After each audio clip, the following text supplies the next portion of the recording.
আল্লাহর নবী বিশ্ব নবী আখিরি জামানার পয়গম্বর জুম্মা পড়েন মসজিদে নববীর ভিতরে তিনি তখনও প্রবেশ করে নাই। আমার নবী তখনও জুমার নামাজের জন্য প্রবেশ করে নাই। দুইটা গ্রুপ সাহাবা, আনসার এবং মদিনার গ্রুপের সাহাবারা। আনসার সাহাবা যারা সাহায্যকারী, এক গ্রুপ মদিনার সাহাবারা যারা সাহায্য করেছিল তাদেরকে আনসার সাহাবা, এবং মদিনার যারা এক গ্রুপ সাহাবা তারা মসজিদে নববীর ভিতরে তাফসীরের ভিতরে আসছে। দুইটা গ্রুপের ভিতরে মসজিদে নববীর ভিতরে তর্ক বিতর্ক শুরু হয়ে গেল। জুমার নামাজ তখনও শুরু হয় নাই, নবী প্রবেশ করে নাই। দুইটা গ্রুপের ভিতরে একজন আরেকজন তর্ক বিতর্ক, মানে মারামারি নাই, হিংসা বিদ্বেষ নাই, একজন আরেকজন জানার জন্য প্রশ্ন শুরু হয়ে গেল। আনসার সাহাবারা মদিনার সাহাবাদেরকে বললেন, ওগো ভাই, ও মদিনার সাহাবারা, ওগো আল্লাহর নবীর সাহাবারা, আল্লাহর কাছে মর্যাদাবান সম্মানিত কারা, আপনার কি একটু বলবেন? আনসার সাহাবারা মদিনার সাহাবাদেরকে বললেন। মদিনার সাহাবারা বলছেন, আল্লাহর কাছে মর্যাদাবান সম্মানিত সে তারা আল্লাহর পথে মাল এবং জান দেয় যারা। আনসার সাহাবারা বলছেন, আমাদের দৃষ্টিতে আমরা যতটুকু জানি আল্লাহর কাছে মর্যাদাবান সম্মানিত তারা হাজীদেরকে পানি পান করায় যারা। আনসার সাহাবারা বলেন, হাজীদেরকে পানি পান করানো। আর মদিনার সাহাবারা বলছেন, আল্লাহর পথে মাল এবং জান দিয়ে সংগ্রাম করা। এই দুইটা গ্রুপের ভিতরে তর্ক বিতর্ক শুরু হয়ে গেল। হঠাৎ করে হযরত ওমর রাদিয়াল্লাহু তাআলা মসজিদে নববীর ভিতরে প্রবেশ করলেন। ওই মসজিদে নববী তখন এত সুন্দর ছিল না, তখন কাঠের তৈরি, খড়ের তৈরি। এই চোখ দিয়ে মসজিদে নববীর ভিতরে যতবার নামাজ পড়েছি বারবার তাকিয়েছি, জাল্লা তোমার ঘর এত সুন্দর, পৃথিবীতে আমার মনে হয় মসজিদে নববীর মতন এত সুন্দর ঘর আর পৃথিবীতে কোথাও নাই।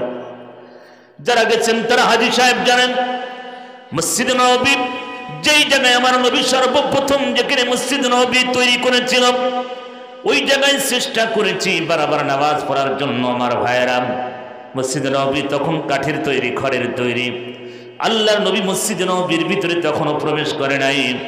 হযরত ওমর প্রবেশ করার পরে আনসার গ্রুপ দাঁড়িয়ে গেল। ওগো আল্লাহর নবীর সাহাবা ভাই ওমর, আল্লাহর কাছে মর্যাদাবান সম্মানিত কারা, আপনি কি একটু বলবেন? হযরত ওমর থমকে গেল। কি আল্লাহর কাছে মর্যাদাবান সম্মানিত কারা, তোমরা কি প্রশ্ন করতেছ? মদিনার সাহাবারা বললেন, ভাই ওমর, আমাদের দৃষ্টিতে মনে হচ্ছে আল্লাহর কাছে মর্যাদাবান সম্মানিত হাজীদেরকে পানি পান করানো না, আল্লাহর পথে মাল এবং জান দিয়া। আনসার সাহাবারা বলছেন, হাজীদেরকে পানি পান করানো। হযরত ওমর এত ধমক জোরে দিলেন, ধমকটা শোনার সঙ্গে সঙ্গে দুইটা গ্রুপ ঠান্ডা হয়ে গেল। হযরত ওমর বললেন, ও আল্লাহর নবীর সাহাবারা, তোমরা শোনো, যেই প্রশ্নটা তোমরা আমাকে করেছো, এই প্রশ্নের উত্তর আমি ওমরের ক্ষমতা নাই, আল্লাহর নবী ছাড়া সম্ভব না। জোরে বলেন আল্লাহু আকবার। নবী আর মসজিদে নববীর ভিতরে প্রবেশ করলেন। জুম্মার নামাজ শুরু হয়ে গেল। খুতবা দিনে নবী আমার নামাজ হয়ে গেল।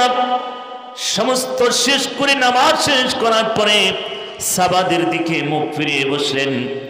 বসার পরে সাহাবারা গুনগুন আওয়াজ শুরু করলো। নবী বললেন, সাহাবারা, কোনো প্রশ্ন কি তোমাদের আছে? জলদি প্রশ্ন তোমরা করতে পারো।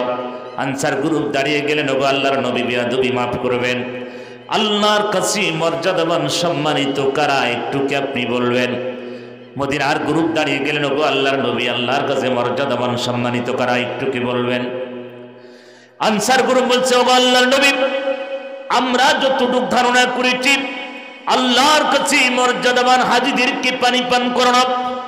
তাফসীরের ভিতরে আছে, এই আয়াতের ভিতরে 20 নম্বর আয়াত সূরা তাওবার আল্লাহ পাক নাজিল করলেন। নাজিলের প্রেক্ষাপট বলতেছি ভাইরা আমার, ও ইন্ডিয়াবাসী, আমরা মুসলমান ভাই ভাই, যদিও মাঝখানে তার কাটা থাকে তা আমরা মুসলমান ভাই ভাই, কথা বলেন ঠিক কিনা? ওই জান্নাত আমরা, আমাদের বাড়ি ছিল, যেই জান্নাতে আমাদের পিতা মাতা ছিল, জোরে বলেন কথা ঠিক কিনা?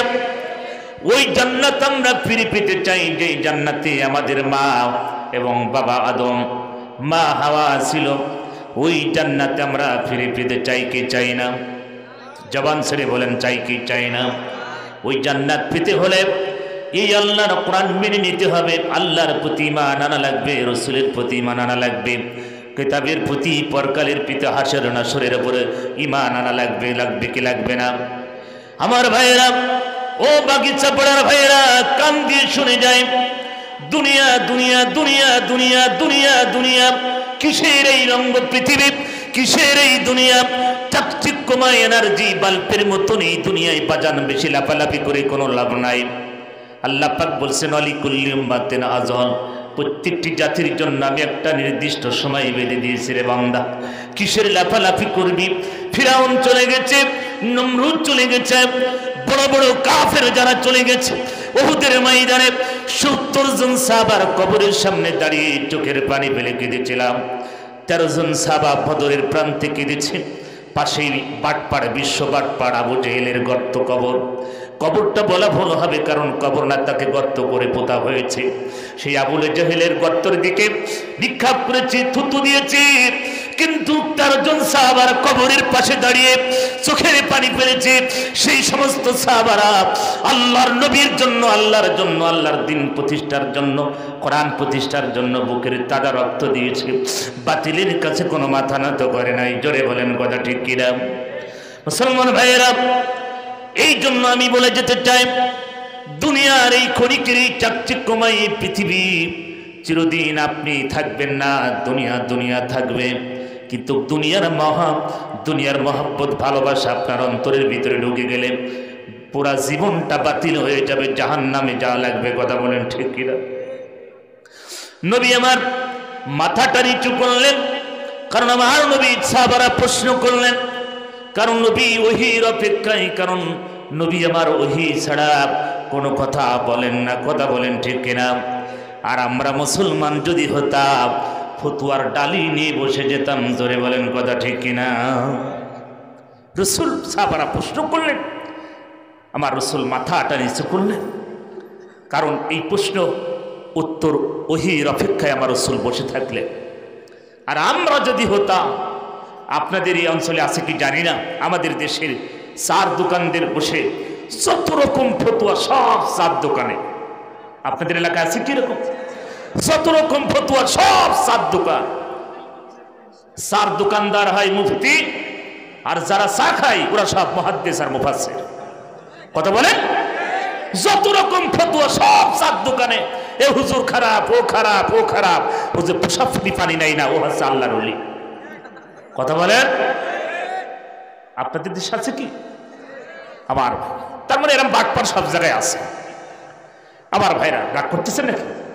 কষ্ট হচ্ছে? আল্লাহর নবী, বিশ্ব নবী, আখিরি জামানার পয়গম্বর মাথাটা নিচু করে বসলেন। জিবরাইল আমিন আসছেন। আল্লাহ পাক বলেন, জিবরাইল রে, আমার বন্ধুর আমি সব সইতে পারি, আমার বন্ধুর চোখের পানি আর কষ্ট আমি সইতে পারি না। ৭ নাম্বার গেট বাবে সালাম। যারা হাজী সাহেব, যারা হজে গিয়েছেন, আল্লাহর নবীকে সালাম দেওয়ার জন্য বাবে সালাম ৭ নাম্বার গেট দিয়ে প্রবেশ করতে হয় এবং রসুলকে সালাম দিতে হয়। পাশে হযরত আবু বকর, ওমর ঘুমিয়ে আছেন, আল্লাহ রসুল ঘুমিয়ে আছেন। এই বাবে ৭ নাম্বার গেট, বাবে সালামের গেটের পাশে আরেকটা গেট আছে, বাবে জিবরাইল গেট। যেই গেট দিয়ে জিবরাইল আমিন আমার নবীর কাছে ওহী নিয়ে যেতেন, তার পাশের গেটটা রিয়াজুল জান্নাতের গেট। রসুলের পাশে ওই রিয়াজুল জান্নাতে ঢুকতে হয়। রসুল বলেছেন, আমার কবরের পাশে, আমার বাম পাশটা যে জায়গা, ডান পাশের যে জায়গাটা, ওই রসুলের রওজার পাশের এই জায়গাটার নাম হচ্ছে রিয়াজুল জান্নাত। যারা এখানে নামাজ পড়লো, সিজদা দিল, কোরআন পড়লো, তারা জান্নাতের ভিতরে কোরআন পড়লো। জোরে বলেন আল্লাহু আকবার। আমার ভাইয়ারা, একটা কথা মনে রাখি, ও ইন্ডিয়াবাসী, ক্ষণিকের এই দুনিয়ায় নবীর প্রেম অন্তর যদি না থাকে, আল্লাহর প্রেম যদি অন্তরের ভিতরে না থাকে, কিসের ঠান্ডা আর কিসের গরম? আল্লাহর ভয় যদি অন্তরের ভিতরে, এই তাকওয়া হা হোনা, তাকওয়া হা হোনা, এই অন্তরের ভিতরে আল্লাহর ভয়, জাহান্নামের ভয়, কবরের ভয় যদি না ঢোকাতে পারেন, লাফালাফি করে লাভ নাই। জান্নাত এত সহজ না, মামুর বাড়ির ডাইল ভাত না। কথা বলেন ঠিক কিনা? নবী আমার মাথাটা নিচু করলেন। জিবরাইল আমিন আমার আল্লাহ বলেন, জিবরাইল, এরে জিবরাইল জলদি যা রে জিবরাইল, আমার বন্ধুর কাছে তাড়াতাড়ি সূরা তাওবার 20 নম্বর আয়াতটি আমার বন্ধুর কাছে নাজিল করে দিন, আমার বন্ধুর কাছে জানাই দেন। আল্লাহ পাক বলেন, ওগো নবী কোনো টেনশন নাই, প্রয়োজন নাই, কোনো ভয় নাই। আল্লাহ পাক বললেন জিবরাইলের মাধ্যমে, আল্লাযিনা আমানু ওগো নবী যারা ঈমান আনবে ও নবী যারা ঈমান আনবে, আল্লাহ পাক বললেন ও হাজারু যারা হিজরত করবে, ও জাহাদু যারা জিহাদ করবে ফি সাবিলিল্লাহ আল্লাহর পথে। জোরে বলেন কার পথে? আরেকটু জোরে বলেন কার পথে? আল্লাহ বলেন নবী গো ঈমান আনবে, হিজরত করবে এবং আল্লাহর পথে মাল বিআমওয়ালিহিম ওয়া আনফুসিহিম, আল্লাহর পথে মাল এবং জান দিয়ে যারা সংগ্রাম করবে, জিহাদ করবে, আল্লাহ পাক বললেন আ'যামু দারাজাতান ইনদাল্লাহ, ওরা হবে আল্লাহর কাছে মর্যাদাবান, সম্মানিত। জোরে বলেন আল্লাহু আকবার। আয়াতটি নাজিলের প্রেক্ষাপটটা কেমন? আল্লাহর কাছে মর্যাদাবান, সম্মানিত কারা? কথা কি বুঝতে পারছেন আমার ভাইয়েরা? আল্লাহর কাছে মর্যাদাবান হবে তারা আল্লাহর পথে যারা মাল এবং জান দেবে যারা। জোরে বলেন কথা ঠিক কিনা? আল্লাহ পাক ও নবী যারা আল্লাহর পথে মাল এবং জান দিয়ে সংগ্রাম করবে তারা আমার কাছে আ'যামু দারাজাতান ইনদাল্লাহ, ওরা হবে আমার কাছে মর্যাদাবান, সম্মানিত। ওয়া উলাইকা হুমুল ফাইজুন, ওগো নবী ওরা দুনিয়াতে সফল কাম হয়ে যাবে। জোরে বলুন মারহাবা। কষ্ট পাচ্ছেন? আয়াতটি নাজিলের প্রেক্ষাপট হচ্ছে এটা, আল্লাহর পথে মাল এবং জান। কথা কি বুঝতে পারছেন? কয়টা জিনিস? সবাই জোরে বলেন কয়টা? যেটা আপনারা তখন দিয়েছিলেন। কথা বলেন। আল্লাহর পথে মাল এবং জান, আল্লাহর কাছে সম্মানিত, মর্যাদাবান। সূরা তাওবার 20 নম্বর আয়াতে আল্লাহ পাক বলছেন, আমার কাছে মর্যাদাবান, সম্মানিত তারা আমার পথে মাল এবং জান দেয় যারা উহুদের ময়দানে 70 জন সাহাবা জীবন দিল, বাতিলের কাছে কোনো মাথা নত করে নাই। জোরে বলেন কথা ঠিক কিনা? এই 70 জন সাহাবা ওরা কি কোনো ক্রিকেট খেলার জন্য জীবন দিয়েছে? কথা বলেন। ওরা কি নেইমারের ভক্ত ছিল, মেসির ভক্ত ছিল? আর আমরা কি যে ভক্ত হলাম, লাফালাফি, এত ভক্ত। আল মারউ মা মান আহাব্বাহু, মুতাফাক্কুন আলাইহি, যৌথ হাদিস। রাসূল বলছেন এই পৃথিবীতে যার সাথে যার মহব্বত হবে তার সাথে তার হাসর নাসর হবে। আপনার সম্পর্ক যদি মেসির সাথে হয়, আপনার সম্পর্ক যদি নেইমারের সাথে হয়, আপনার হাসর হবে ওই বাটপাটদের সাথে। জোরে বলেন কথা ঠিক কিনা? কারণ ওরা তো মুসলমান না। আপনি একজন মুসলমান, কিন্তু আপনার সম্পর্ক হয় ইহুদিদের সাথে। ফিলিস্তিন আজ ইহুদিরা কিভাবে দখল করছে, কথা কি বুঝতে পারছেন আমার ভাইয়েরা? এই জন্য আমরা ভাই, আমরা এই দুনিয়ার পাগল না হয়ে আখিরাতের পাগল একটু হন না। আল্লাহ পাক আপনার জন্য জান্নাত দেবে। জোরে বলেন আল্লাহু আকবার। সম্মানিত ভাইয়েরা, যাক আলোচনা ব্যাপক, সময় আমার অল্প। এখন আমি সামনে যেতে চাচ্ছি একটি মাদ্রাসা। একটা সন্তান হাফেজ হলে কি হবে, একটা সন্তান আলেম হলে কি হবে? রাগ করতেছেন আপনারা? কষ্ট পাচ্ছেন? একটু জিকির করুন লা ইলাহা, একটু মহব্বতের সাথে সবাই পিছনের ভাইরা একটু জিকির করেন না। আল্লাহর নামে জিকির করলে হাত ভালো করে দেবেন কে? জোরে বলেন কে? জিকির করুন লা ইলাহা, আর একটু মহব্বতের সাথে লা ইলাহা, লা ইলাহা। আল্লাহ তোমার এই দুনিয়া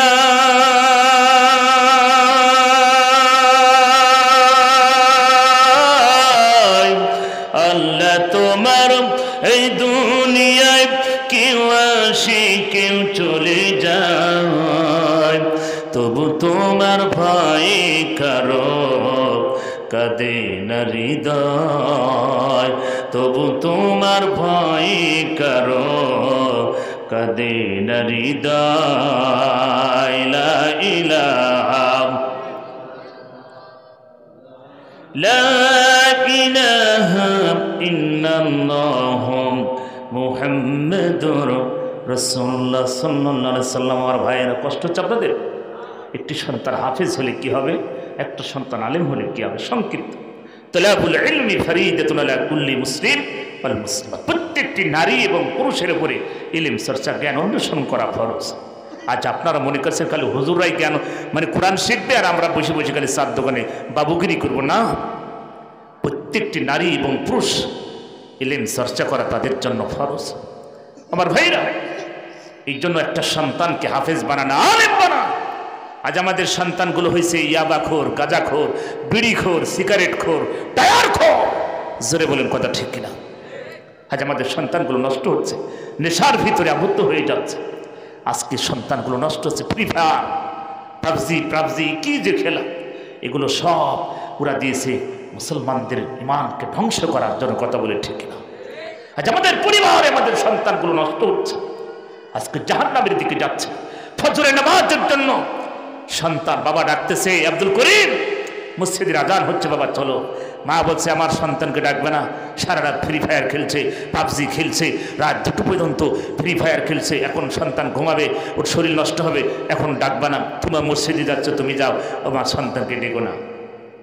আছে কি এরকম ডিজিটাল ফ্যামিলি? আছে কি না? আপনাদের এলাকায় নাই, আমাদের অঞ্চলে আছে।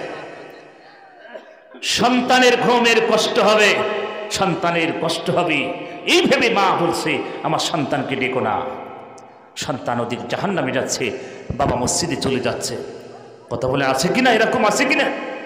আচ্ছা বলেন তো, ওই ঘরে যদি আগুন লেগে যা, তাহলে সন্তানকে মা কি বলবে যে না তুমি বেরিয়ে যাও, আমার সন্তান ওখানে পাবজি খেলেছে, সারা রাত ব্যস্ত আছে, ও এখন আগুনের ভিতরে থাক? মা কি বলবে? তখন বলবে তাড়াতাড়ি সন্তানকে ডাকো, ঘর থেকে বের করো। এই আগুন লেগেছে তাই বলে আপনার সন্তানকে ঘর থেকে বের করে দিচ্ছেন, আর আপনার সন্তানের গোটা জীবনটা জাহান্নামের আগুনে জ্বলছে, ওটার দিকে আপনার খেয়াল নাই। জোরে বলেন কথা ঠিক না? আজ আমাদের পরিবারগুলো হচ্ছে এরকম, ডিজিটাল ফ্যামিলি, ডলমাইন্ড ফ্যামিলি, দায়ুস।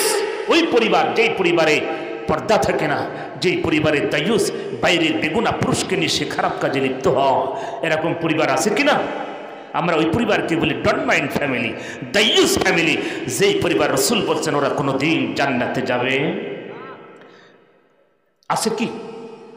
মেয়ে কলেজ থেকে কল দিয়েছে, কোথা থেকে?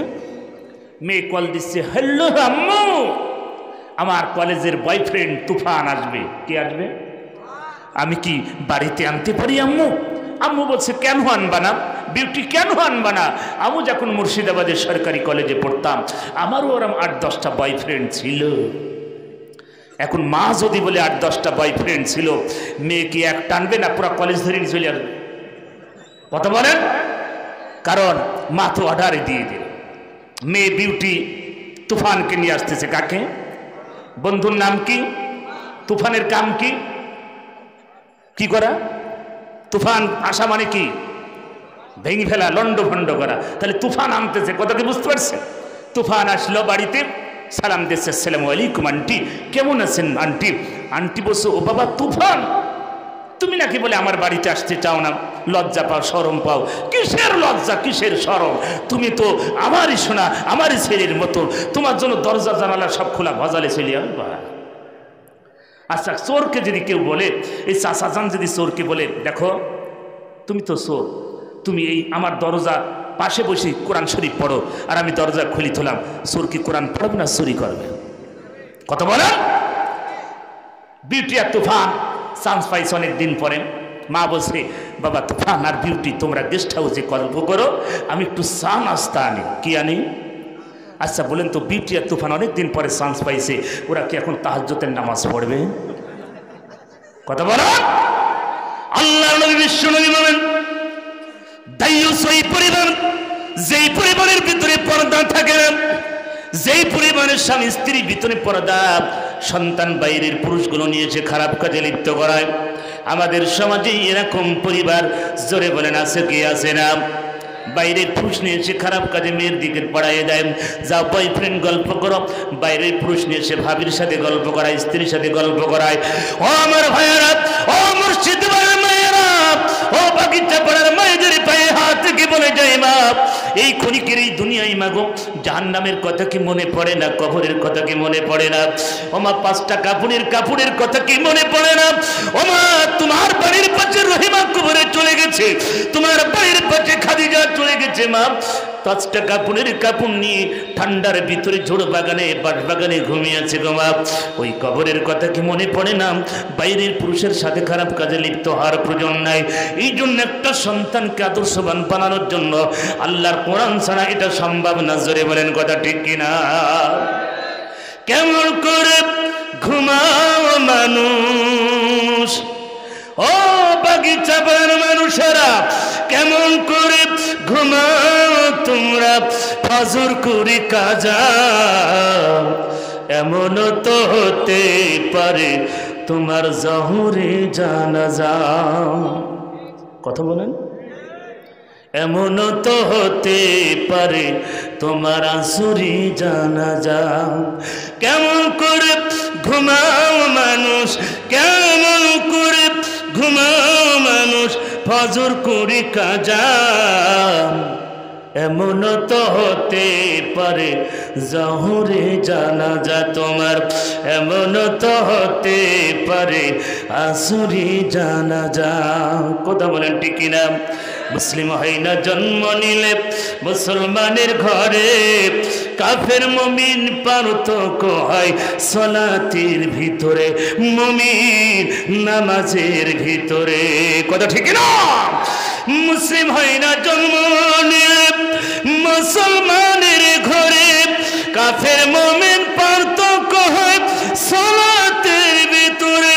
এই জীবনে নামাজ যেন, এই জীবনে সালাত যেন হয় না কবু কাজা, এমন তো হতে পারে তোমার জহুরে জানাজা, এমন তো হতে পারে ও বাগিচা পাড়ার মানুষেরা আসরে জানাজা।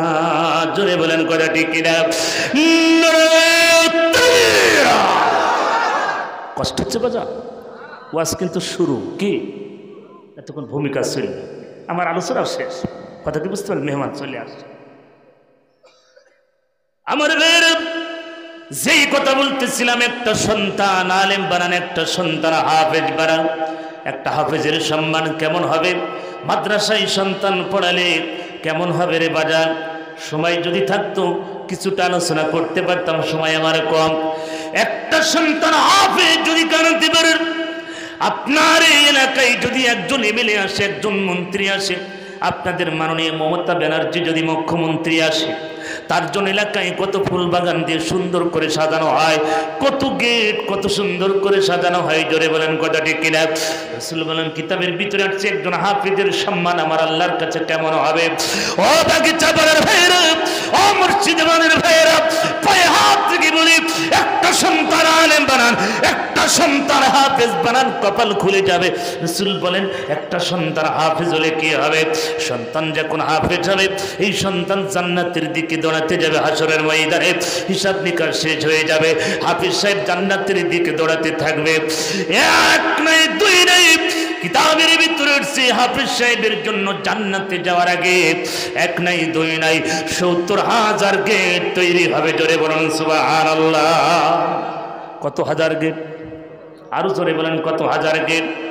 রাসূল বলেন, প্রত্যেকটি গেটের ভিতরে ৭০ জন ফেরেশতা নিয়োগ হবে।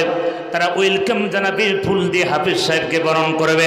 হাফেজ সাহেব জান্নাতের দিকে দৌড়াতে দৌড়াতে দৌড়াতে জান্নাতের মেন গেটের দিকে দাঁড়িয়ে যখন থাকবে, জান্নাতের মেন গেটের দিকে যখন দাঁড়িয়ে দেখবে, আমার ভাইরা কিতাবের ভিতরে আসছে, এত সুন্দর গেট দেখার পরে ওর চোখে ধাঁধা লেগে যাবে যে জীবনে কোনোদিন এত সুন্দর গেট দেখি নাই। ভাইয়ের আমার পাগল ফাড়া হয়ে যাবে। কিতাবের ভিতরে আসছে হাফেজ সাহেব জান্নাতের দিকে তাকিয়ে থাকে, চোখের পলক পড়বে না, ৭০ বছর খালি তাকিয়ে থাকবে। জোরে বলেন আল্লাহু আকবার। হাফেজ সাহেব জান্নাতের ভিতরে ওয়েলকাম জানাবে। আল্লাহ রাব্বুল আলামিন ফেরেশতারা ওয়েলকাম জানাবে, হাফেজ সাহেব দ্রুত প্রবেশ করো। হাফেজ সাহেব জান্নাতের ভিতরে এক পা, আর সিঁড়িতে আর এক পা, ভাইরা আমার কান দিয়ে শোনেন, বোঝেন আমার মায়েরা বোনেরা, কান দিয়ে শোনে। হাফেজ সাহেব জান্নাতের ভিতরে এক পা আর জান্নাতের সিঁড়িতে এক পা। হঠাৎ করে ফেরেশতারা পেছন থেকে জামা টেনে ধরবে। হাফেজ সাহেব কোথায় যাও, কোথায় যাও, কোথায় যাও? হাফেজ সাহেব বলবেন কে ধরলি রে? আমার জামা টেনে কে ধরলি? আমি জান্নাতের ভিতরে প্রবেশ করব। হাফেজ সাহেব তাকিয়ে দেখবেন ফেরেশতারা জামা টেনে ধরেছে। হাফেজ সাহেব বলুন, আল্লাহর ফেরেশতা, আমার জামা কেন টানা হচ্ছে? আমাকে ছেড়ে দাও। জান্নাতের হুর গেলে মান্ডামালকে ওয়েলকাম জানাচ্ছে। আমি দ্রুত জান্নাতের ভিতরে যেতে চাই। আমার মালিক আমাকে ডাকতেছে, স্মরণ করছে, আমি ওই জান্নাতের ভিতরে যেতে চাই। ফেরেশতারা জামা টেনে ধরবে, জান্নাতের ভিতরে যেতে দেবে না। হাফেজ সাহেব বলবেন, আল্লাহর ফেরেশতা, কি অপরাধ করেছি, কি ভুল করলাম? আমাকে জামা টেনে টেনে ধরে হচ্ছে কেন, থামানো হলো? ফেরেশতা বলবেন, হাফেজ সাহেব, তোমার কি মনে পড়ে নাই?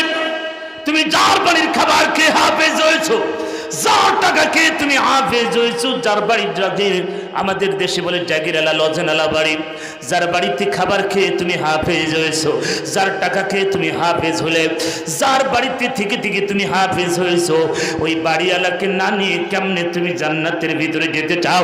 এটা সম্ভব না, সম্ভব না। ওই জাগিরালা বাড়ি, ওই লজেনালা বাড়িকে নিয়ে তুমি জান্নাতের ভিতরে যাও। হাফেজ সাহেব বলবেন, আল্লাহর ফেরেশতা, আমি তো ভুলে গেছি। ও হাফেজ সাহেব, তুমি ভুলবে কি করে? যার বাড়ির খাবার তোমার পেটের ভিতরে, তার কথা কি তোমার মনে পড়ে না? হাফেজ সাহেব বলবেন, ও আল্লাহর ফেরেশতা, আমি তো ভুলেই গেছি। হাফেজ সাহেব ওই জাগিরালা বাড়ি, লজেনালা বাড়ি, যার টাকা খেয়ে হাফেজ হয়েছে রে বাজার। রাসূল এই জন্য বলেন, হাফেজ হতে পারো নাই, হাফেজের বাবা হও। হাফেজ হতে পারো নাই, হাফেজের দাদা হও। হাফেজ হতে পারো নাই, হাফেজের নানা হও।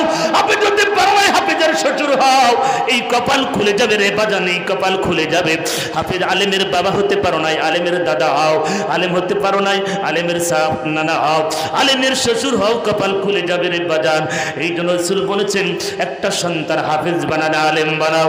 আমার ভাইয়েরা, হাফেজ সাহেব জান্নাতের ভিতরে যখন প্রবেশ করবে, জান্নাতের ভিতরে হুর গেলে মান্ডা ওয়েলকাম জানাবে আর ফুল দিয়ে বরণ করবে। হাফেজ সাহেব ওই জান্নাতের ভিতরে প্রবেশ করে তিনি কালি দেখবেন জান্নাতের ভিতরে হুর গেলে মান্ডা ফুল দিয়ে ওয়েলকাম জানাচ্ছে। আবার আল্লাহ হাত ছানি দিয়ে বলে, হাফেজ সাহেব আর দেরি করো না, আর দেরি করো না। হাফেজ সাহেব আল্লাহর সামনে যখন সরাসরি চলে যাবে রে বাজান, আল্লাহ রাব্বুল আমিন হাফেজ সাহেবকে ডেকে বলবে, হাফেজ সাহেব আর দেরি করো না, আর দেরি করো না। কোরআন তাড়াতাড়ি পড়া শুরু করে দেয়, স্টার্ট দিয়ে দাও। হাফেজ সাহেব বিসমিল্লাহ বলে সূরা ফাতিহা যখন শুরু করবে, কিতাবের ভিতরে আসছে আমার ভাইয়েরা, হাফেজ সাহেব যখন এক একটা আয়াত পড়বে, এক একটা আয়াতের বিনিময়ে একটা একটা করে জান্নাতের ভিতরে তালা শুরু হয়ে যাবে। কিতাবের ভিতরে আসছে হাফেজ সাহেব 6666 আয়াত, কোন কিতাবের ভিতরে কোন রিওয়ায়েতে আছে 65 আমার ভাইয়েরা আমার, আবার 35টা আয়াতের কথাও আছে আমার ভাইয়েরা। 66 যখন আয়াত শেষ করে ফেলবে, 6666 আয়াত যখন তিনি শেষ করে ফেলবে, আমার আল্লাহ রাব্বুল আলামিন জান্নাতের ভিতরে সবচেয়ে বড় বড় ফ্ল্যাট বাড়ি 6666 তলা বিল্ডিং ওই হাফেজের আব্বা আম্মার জন্য আমার আল্লাহ বরাদ্দ করে দেবে। জোরে বলেন আল্লাহু আকবার। হাফেজ সাহেবের বাবা মায়ের মাথার উপরে নূরের টুপি পরানো হবে। হাফেজ সাহেবকে যেই পাগড়ি দেওয়া হয়, দুনিয়ার কাপড়ের পাগড়ি রে বাজান, এটা দুনিয়ার কোনো পাগড়ি নাই, দুনিয়ার কোনো কাপড় নাই রে ভাই, ওটা আমার আল্লাহর জান্নাতের নূরের পাগড়ি। জোরে বলেন কথা ঠিক কিনা? এই জন্য রাসূল বলেন, একটা সন্তান হাফেজ বানান, আলেম বানাও, কপাল খুলে যাবে। বাবার কবরের পাশে যখন যে রব্বির হামহুমা কামা রাব্বায়ানি সগীরা, সন্তান যখন এই কথা বলে, আমার আল্লাহ খুশি হয়ে যায়, বাবার কবরে আযাব পাক হয়ে যায়। পৃথিবীতে সবচেয়ে বাবা মার জন্য শ্রেষ্ঠ দোয়া রব্বির হামহুমা কামা রাব্বায়ানি সগীরা, এর চেয়ে দোয়া পিতা মাতার চেয়ে বড় দোয়া আর পৃথিবীতে নাই। জোরে বলেন কথা ঠিক কিনা? এই জন্য সন্তান হাফেজ দরকার আছে কিনা? জোরে বলেন দরকার আছে কিনা? ভাড়াটি হুজুর দিয়ে আপনার বাবার জানাজা করবেন, দোয়া কবুল হতেও পারে নাও পারে। জোরে বলেন কথা ঠিক কিনা? এই জন্য বাজান, দুইটা সন্তান আছে, একটা সন্তান আলেম বানান, হাফেজ বানান, দুনিয়ায় কল্যাণ পরকালে কল্যাণ। আমার ভাইয়েরা, জান্নাত জাহান্নাম পাশাপাশি হয়ে যাবে। হাফেজ সাহেব বাবা মাকে নিয়ে জান্নাতের ভিতরে ঘোরাফেরা করবে, পাশেই জাহান্নাম, পাশেই দেখবে হাজী সাহেব বাড়ির পাশের 10তলা বিল্ডিং টাওয়ার করেছে আব্দুল মালিক সাহেব, আব্দুল করিম সাহেব।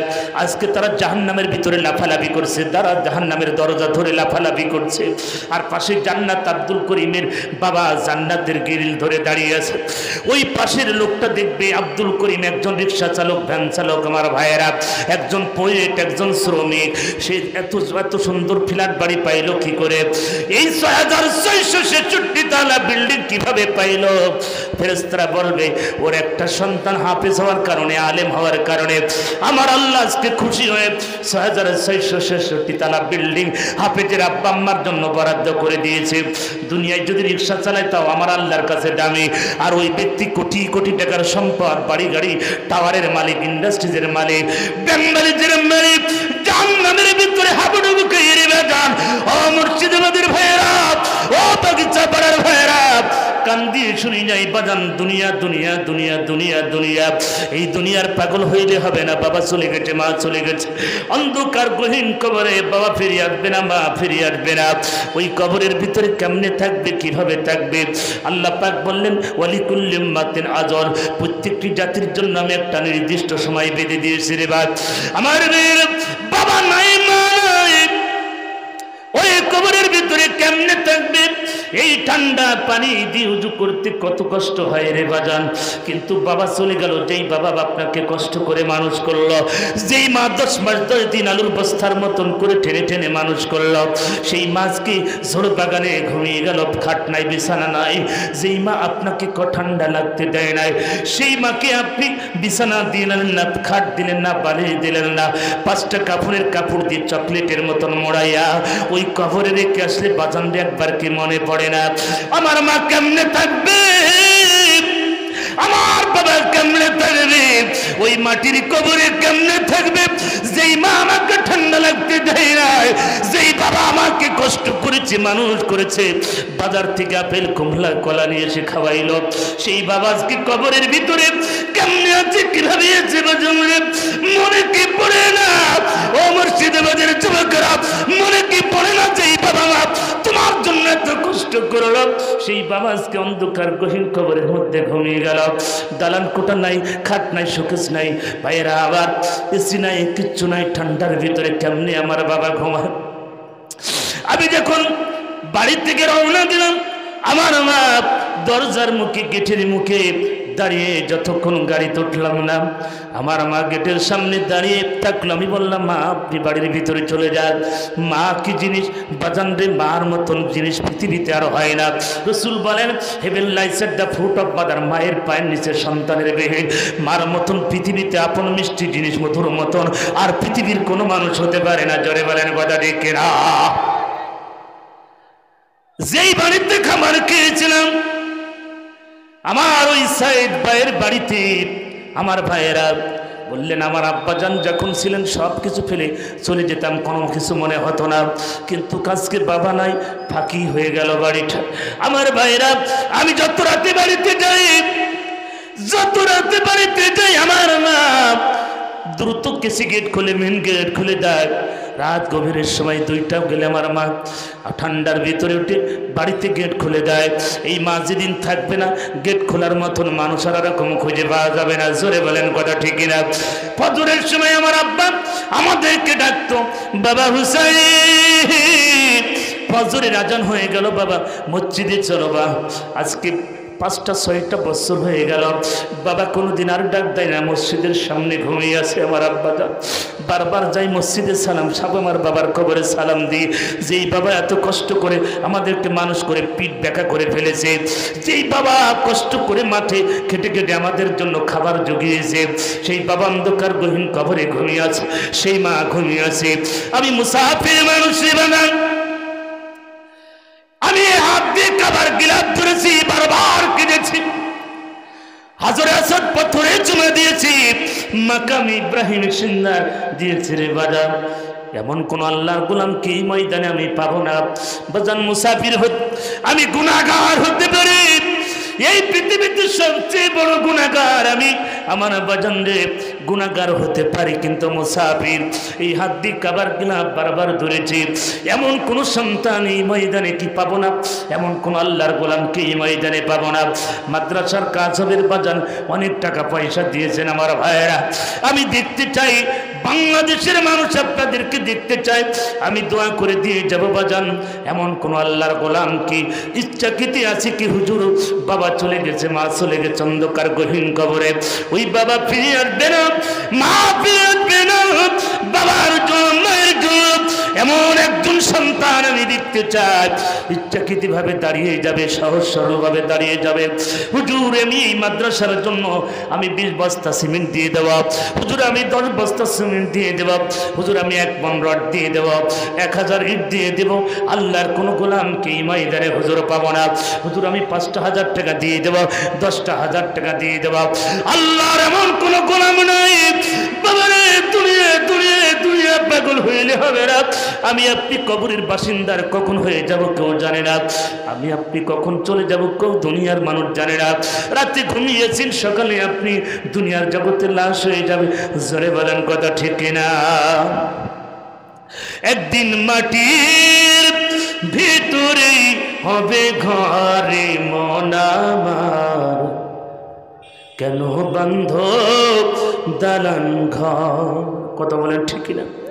এমন আল্লাহর কোন গোলামের এই ময়দানে হুজুর আমি ইচ্ছাকৃতি ভাবে সহজ সরল ভাবে দাঁড়িয়ে যান রে বাজান। বাবা চলে গেছে, মা চলে গেছে অন্ধকার গহীন খবরে। যেই বাবা সম্পদ রেখে গেল, টাকা পয়সা রেখে গেল, ওই বাবার জন্য এমন একজন সন্তান কি পাবো না এই ময়দানে। হুজুর আমি 5,000 টাকা 10,000 টাকা দিয়ে দেব, হুজুর আমি 1 মণ রড দিয়ে দেব, 1000 ইট দিয়ে দেব, 10 বস্তা সিমেন্ট দেবো, 5 বস্তা সিমেন্ট দেব।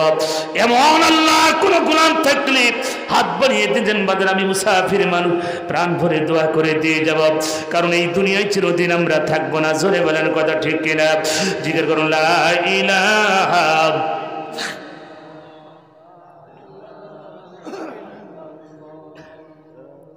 জোরে লা ইলাহা। একদিন কষ্ট হচ্ছে, একদিন তোমারি নাম মসজিদে হবে এলাম। কথা ঠিক না? তৈরি থেকো, তৈরি রেখো, তৈরি থেকো, তৈরি রেখো, কবরের মাস আমার একদিন তোমারি নাম মসজিদে হবে এলাম। কথা বলেন ঠিক কিনা? এমন আল্লাহর কোন গোলাম নেই। ও বাগিচা বাড়িরা একটু সাহস করে দাঁড়িয়ে যান। কোন যুবক আছেন, কোন ভাই জান আছেন বাবার জন্য মায়ের জন্য, হুজুর আমি 5,000 টাকা দিয়ে দেবো, 5 বস্তা সিমেন্ট দেবো, 10 বস্তা সিমেন্ট দেবো, হুজুর আমি 1000 টাকা দিয়ে দেবো। আল্লাহর কোনো গোলাম থাকলে একটু দ্রুত, মেহমান চলে আসলে আমি ছেড়ে দেবো রে বাজান। আমরা চিরদিন থাকবো না, কবরের বাসিন্দার হয়ে যাব। কখন কোন সময় চলে যাব বাজান কেউ জানে না। আমার বাগিচা বেড়ার ভাইয়েরা, এই বাগিচা আল্লাহর জান্নাতের বাগিচা হিসাবে যেন কবুল হয়। জোরে বলেন আল্লাহু আকবার। কষ্ট হচ্ছে? এমন কোন আল্লাহর গোলাম নাই যে হুজুর আমি মায়ের জন্য বাবার জন্য আমি 5,000 টাকা দিয়ে দিলাম, নগদে না পারলে হুজুর আমি বাকিতে দিলাম, হুজুর লিখে দেন, আজ পারলাম না 1 মাস 2 মাস 3 মাস 5 মাস পরে দিব। এমন আল্লাহর কোনো কি গোলাম নাই এই ময়দানে? আমি শুনেছি এলাকার অনেক মানুষ ধনাঢ্য ব্যক্তি, সম্পদ আছে বাজান। যেমন আগের ভাইজান তিনি বলেছেন যে দুনিয়া থেকে আমরা খালি হাতে চলে যাব, 3টা কাফনের কাপড় নিয়ে। রাসূল আল্লাহ পাক বলে ইন্নাল্লাহ আশতারা মিনাল মুমিনিনা আনফুসাহুম ওয়া আমওয়ালাহুম বিআন্না লাহুমুল জান্নাহ। আল্লাহ বলছে ওগো নবী আমি 2টা জিনিসের বিনিময়ে আপনার উম্মতকে জান্নাত দিয়ে দিব, সেটা আল্লাহর পথে মাল এবং জান। আল্লাহর পথে মাল এবং জান ঘোষণা কার? সবাই জোরে বলেন কার? আল্লাহর কোন গোলাম যদি থেকে থাকে একটু দ্রুত বলবেন, মেহমান চলে আসলে আমি আপনাদের কাছ থেকে বিদায় নিয়ে নেব। এই মাদ্রাসা সন্তানরা খাবে, পড়বে, দোয়া করবে, প্রতিটা অক্ষরের বিনিময়ে 10 টাকা করে নেকি আপনার বাবার মায়ের কবরে চলে যাবে, আপনার আমলনামায় লেখা হবে রে বাজার। একটা কথা বলে যায়, মানুষ মৃত্যুর পরে তার সব আমলের দরজা বন্ধ হয়ে যায়, মানুষ মারার পরে আর আমল করতে পারে না। ও বাগিচা পাড়ার মায়েরা, ও ভাইয়েরা আমার, মানুষ মৃত্যুবরণ করলে তার আমল করার আর সম্ভব হয় না। এমন কিছু জিনিস চালু থাকে, মৃত্যুর পরেও চালু থেকে যায়। রাসূল বলেন সেটা সদকাতুল জারিয়া, নেক সন্তান ভালো ভালো কাজ করে যাবে, মসজিদ মাদ্রাসা করে যাবে, কালভার্ট ব্রিজ রাস্তা সংস্কার করবে, এমন ভালো ভালো কাজ করে যাবে। ওই মানুষটি মরার পরও কবরে সওয়াব চালু হয়ে যাবে। জোরে বলেন কথা ঠিক কিনা? আল্লাহর একজন বান্দাকে আমি পাবো না। ও মুর্শিদাবাদের ভাইরা, দুনিয়ার পাগল হইলে হবে না, কবরে চলে যাবে রে বাজার। কোন সময় চলে যাব বাজান, এমন কোন আল্লাহর একজন পাগল বান্দাকে পাবো না। হুজুর বাবার জন্য, মায়ের জন্য, নিজের জন্য, পরিবারের জন্য, স্ত্রীর জন্য, শ্বশুর শাশুড়ির জন্য হুজুর আমি 5,000 টাকা দিয়ে দেব, 10 বস্তা সিমেন্ট দিয়ে দেবো, 5 বস্তা সিমেন্ট দেওয়া। আল্লাহর কোন গোলাম যদি থেকে থাকেন একটু দ্রুত করা লাগবে, সময় নষ্ট করবো না বাজান। জিকির করুন লা ইলাহা ইলাহা। আমার জীবন, আমার মরণ, আমার জিন্দেগি, ইয়া ইলাহি, ইয়া ইলাহি কবুল কর আমার বন্দেগি। আমার জীবন, আমার মরণ, আমার জিন্দেগি। নারে তাকবীর। এমন কোন আল্লাহর গোলাম কি পাবো না? আমি কি খালি হাতে চলে যাব বাজার? কেউ নাই কি? হুজুর আসছেন বাংলাদেশ থেকে, হুজুর আমি 5,000 টাকাই দিয়ে দিলাম, হুজুর বাকিতে নগদ আপনি যদি পারেন 1 মাসের ভিতরে দেবেন। 10 দিন আছে কি? কেউ আছে কি? আল্লাহ ফজর, ফজর ভাই 1,000 টাকা দিয়েছে। জোরে বলেন মারহাবা, নারায়ে তাকবীর। রব্বুল আলামিন তোমার গোলাম ফজর সাহেব তোমার নবীর ঘরে 1,000 টাকা দিয়েছে। আল্লাহ কবুল করো, লক্ষ লক্ষ টাকার মালিক বানায় দাও। ওগো আল্লাহ, তুমি বলেছো লা ইন শাকারতুম লাযিদান্নাকুম, বান্দা নিয়ামতের শুকরিয়া আদায় করলে তুমি নিয়ামত বাড়ায় দাও। ফজর ভাইকে কবুল করো, নামাজি দিনদার ইমানদার বানাও। আব্বা আম্মা যদি মারা যায় কবরে যাব মাফ করে দিও, আর যদি বেঁচে থাকে নেক হায়াত দারাজ করো। কিয়ামতের ময়দানে ফজর ভাইয়ের পরিবার সহ হাউজ কাউসারে পানি পান করায়া পরিবার সহ তুমি জান্নাত দিও না, আমিন। আর ভাই জান কে আছেন আল্লাহর কোন গোলাম কি ময়দানে পাবো না? আমার মেয়ের কে আছেন হুজুর আমি 1,000 2,000 টাকা দিয়ে দেবো, 2 বস্তা সিমেন্ট দেবো, 5 বস্তা সিমেন্ট দেবো। এই হাজার হাজার মানুষের ভিতরে আল্লাহ কি কোনো মানুষকে কবুল করবে না? কে আছেন একটু হাত বাড়াই দেন। আমি জানি আজকের মেহমানকে দিয়েছে কে? সুরত আলী ভাই 500 টাকা। জোরে বলেন মারহাবা।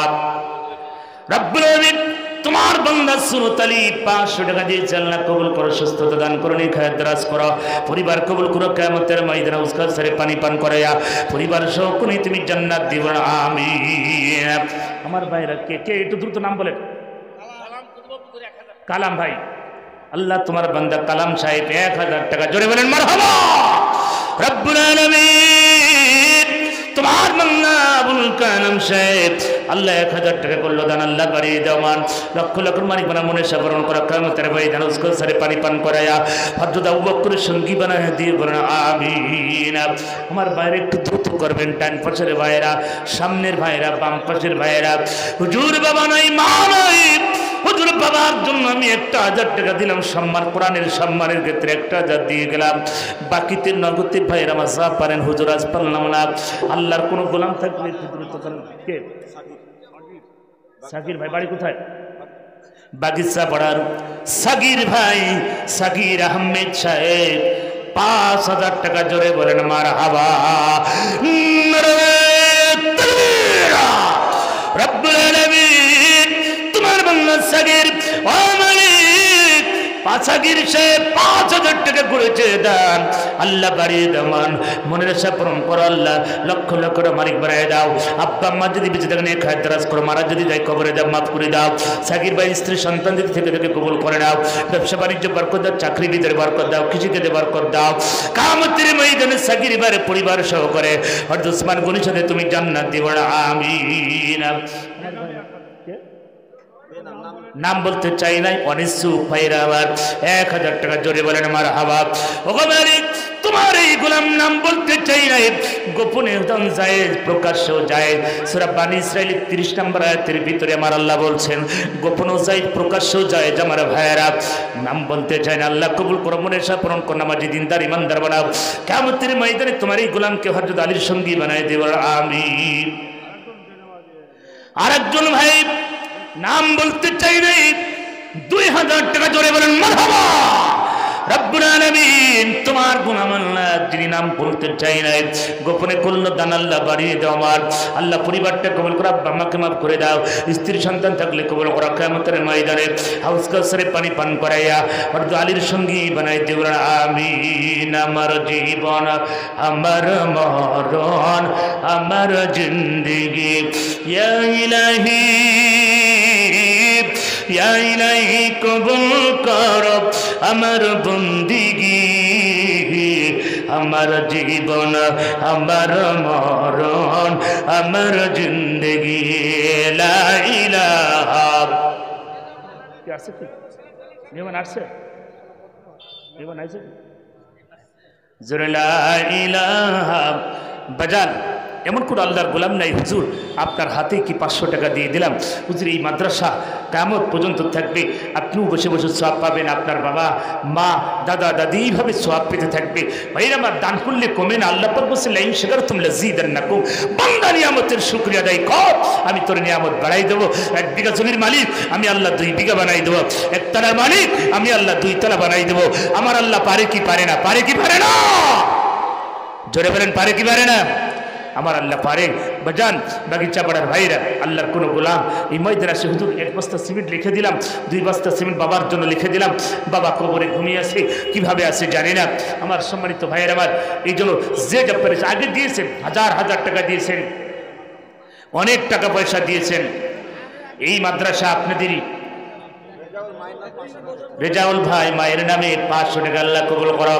রেজাউল ভাই আমার চাচাতো ভাইয়ের নামে রেজাউল, আল্লাহ তোমার এই গোলামকে কবুল করো, রেজাউল সাহেবকে কবুল করো। নামাজি বানো, দিনদার বানো। আম্মার জন্য দোয়া চেয়েছি, আম্মা যদি মারা যায় কবরে দাও, মাফ করে দিও, আর যদি বেঁচে থাকে নেক হায়াত দারাজ করো। পরিবার কবুল করে রেজাউল ভাই, আল্লাহ পরিবার কবুল করো। কিয়ামতের ময়দানে রেজাউল ভাইয়ের পরিবার সহ করে আল্লাহ তুমি জান্নাত দিও, জোরে বলেন আমিন। লা ইলাহা, জোরে লা ইলাহা, আর জোরে লা ইলাহা, লা ইলাহা। তাজউদ্দিন তারজেন, তারজেন ভাই নগদে 500, বাকিতে 1500, জোরে বলেন মারহাবা। নারে তাকবীর। ও মালিক তোমার বান্দা তারজেন সাহেব 500 টাকা নগদে, 1500 টাকা বাকি, আল্লাহ দিও না ফাঁকি, তোমার বান্দার জান্নাতে দিও হাসি। আল্লাহ তোমার এই বান্দাকে কবুল করে লক্ষ লক্ষ মালিক বানায় দাও। আব্বা আম্মা যদি মারা যায় কবর মাফ করো, বেঁচে থাকলে নেক হায়াত দারাজ করো। স্ত্রী সন্তান কবুল করো, কিয়ামতের ময়দানে আর ওসমান গনির সাথে তুমি জান্নাত দিও, আমিন। আমার বাইরে একটু দ্রুত করেন, দ্রুত করেন ভাইয়েরা। হুমায়ুন মঞ্জিলের লোক সৌরভ ভাই, কত 2000 টাকা সৌরভ ভাই, 2000, জোরে বলেন মারহাবা। নারে তাকবীর। রব্বুল আলামিন তোমার বান্দা সৌরভ আল্লাহ জান্নাতের পুরের সৌরভ বানায়া দাও, আল্লাহ লক্ষ লক্ষ মালিক বানাও, ব্যবসার ভিতরে বরকত দাও, আল্লাহ তার আব্বা আম্মাকে কবুল করো, পরিবারটা কবুল করো। সৌরভ ভাই 2000 দিয়েছে আল্লাহ, কিয়ামতের ময়দানে হাউস কাউসারে পানি পান করাই আল্লাহ, আর আবু বকরের সঙ্গী বানাই দিও, আমিন। লা ইলাহা, জোরে লা ইলাহা, লা ইলাহা। জোরে লা ইলাহা। ও বাতাস আমায় তুমি নিয়ে যাও না, যেথায় শুয়ে আছে নূরে মদিনা। ও বাতাস আমায় তুমি নিয়ে যাও না, যেথায় শুয়ে আছে নূরে মদিনা। যে ফুলের সুবাসে মন টিকে না, যে ফুলের সুবাসে মন টিকে না। ও বাতাস আমায় তুমি নিয়ে যাও না, যেথায় শুয়ে আছে নূরে মদিনা। ও বাতাস আমায় তুমি নিয়ে যাও না, যেথায় শুয়ে আছে নূরে মদিনা। আমার প্রাণে শিশুর বাজে রাসূল শুয়ে হাসে যে আমি যে। আমার প্রাণে শিশুর বাজে রাসূল শুয়ে হাসে যে আমি যে। আমাকে সে তাই তুমি নিয়ে যাও না, আমাকে সে তাই তুমি নিয়ে যাও না। ও বাতাস আমায় তুমি নিয়ে যাও না, যেথায় শুয়ে আছে নূরে মদিনা। ও বাতাস আমায় তুমি নিয়ে যাও না, যেথায় শুয়ে আছে নূরে মদিনা। লা ইলাহা